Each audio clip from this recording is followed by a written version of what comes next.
Now, the Russians say that they are withdrawing some of those forces now that exercises are complete, but we don't see that. Quite the contrary, we see them add to the more than 150,000 troops that they already have arrayed along that border, even in the last couple of days. We see some of those troops inch closer to that border. We see them fly in more combat and support aircraft. We see them sharpen their readiness in the Black Sea. We even see them stocking up their blood supplies. You know, I was a soldier myself not that long ago, and I know firsthand that you don't do these sort of things for no reason. And you certainly don't do them if you're getting ready to pack up and go home. So we and our allies will stay vigilant. We will watch for the so-called false flag operations, where Russia manufactures a dramatic event to justify an attack, a play that we've seen them run in the past. And we will continue to explore ways to enhance our readiness, as the United States and others have done with additional troop deployments to NATO's eastern flank. And we will closely match Russian words to Russian deeds, what they say to what they actually do. Of course, one thing that Mr. Putin says he wants to do is to engage in more dialogue. And as we have said all along, we would welcome that. We believe there's still time and space for diplomacy to work. And we are in lockstep with our allies and partners towards that end. A peaceful outcome that respects Ukraine's sovereignty and territorial integrity represents the best outcome. For Ukraine, to be sure, but also for Russia and the Russian people. If Mr. Putin is serious about achieving that sort of outcome, he will find in the United States and in this alliance no better or more serious interlocutor. And if he's not, as his deeds thus far tend to indicate, it will be clear to the entire world that he started a war with diplomatic options left on the table. It will be Mr. Putin who will bear the responsibility for the suffering and the immense sacrifice that ensues. You know, I've been doing this for a long time, this business of national security. I joined the United States Army in the middle of the Cold War, and I have served and fought alongside NATO allies for the better part of my adult life. But I can honestly say that I have never seen the alliance more relevant and more united and more resolute than I see it today. Mr. Putin says that he doesn't want a strong NATO on his western flank. He's getting exactly that.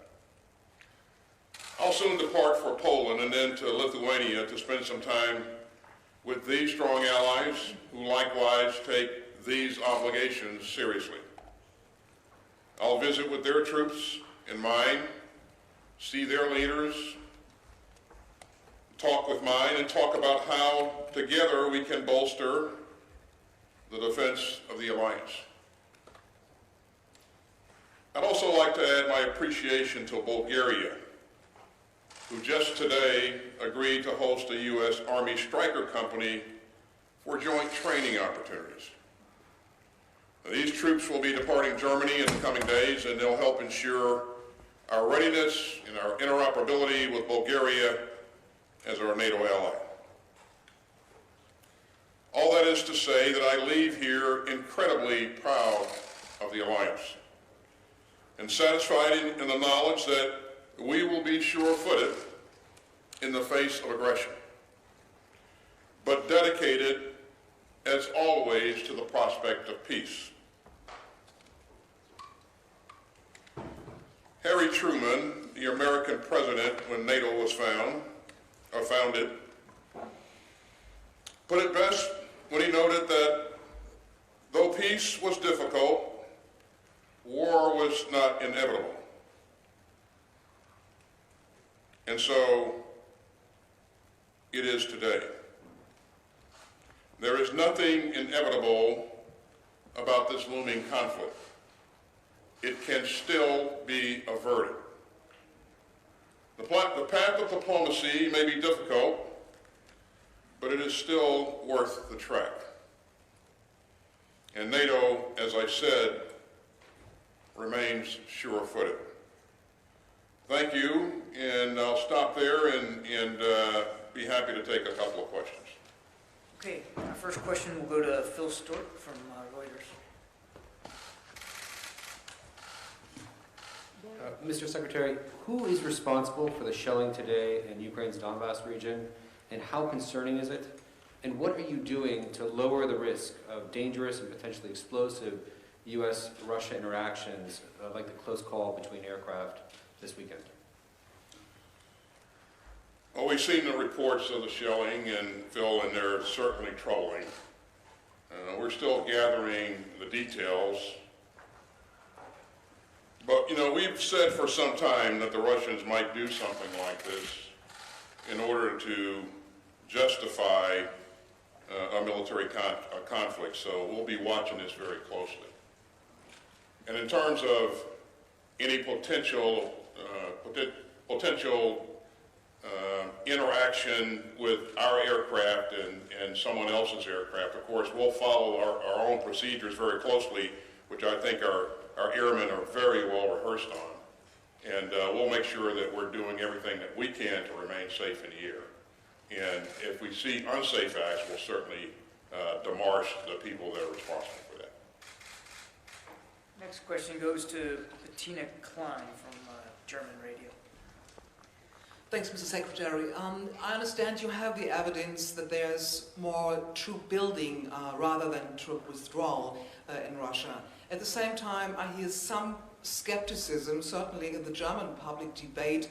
How can we trust this? How can we trust American intelligence?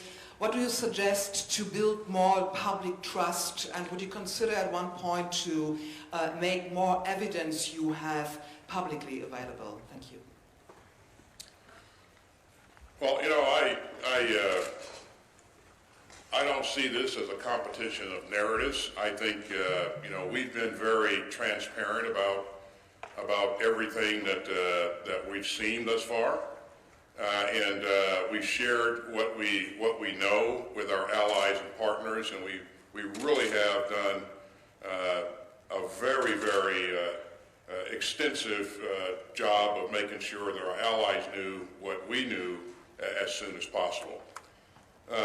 But I think in order to address the issue that you raised, the solution is to continue to be transparent, to continue to, you know, talk to the American people and people around the world, quite frankly, and explain what we're seeing. And I think, you know, that has been very helpful thus far. We will continue to do that, and we certainly endeavor to do that while we're in this conference this week. Next question goes to Carla Battle. Voice of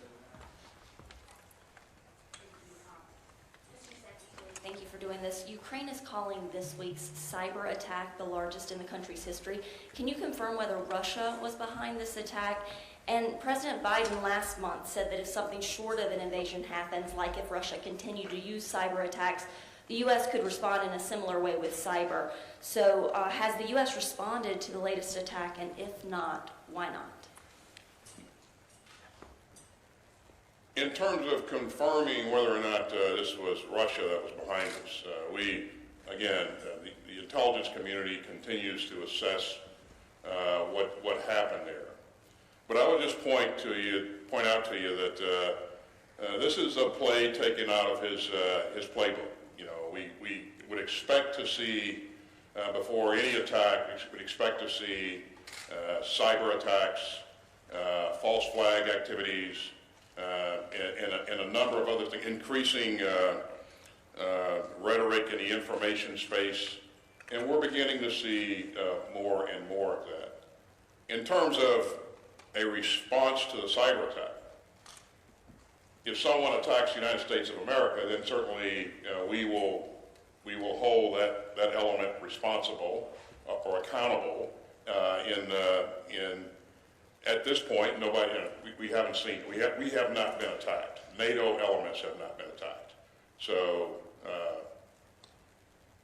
we'll leave it at that. Okay, last question today goes to Natalia Drozdiak from Bloomberg. Where are you, Natalia? There you are. Where are you? I'm here. Back. Thank you, Mr. Secretary, for the question. So some of these troops that we've seen Russia mass along Ukraine's border have come from very far parts of Russia's territory, including the Far East. So why do you think Russia feels comfortable enough to leave that border with China undefended?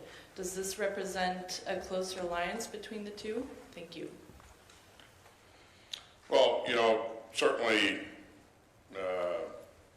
I can't speak to the strength of that alliance.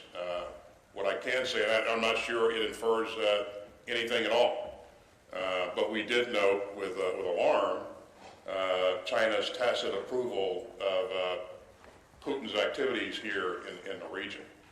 So I'm not sure that we can make any kind of direct inference from what you just raised, but certainly those are things that we'll continue to watch going forward.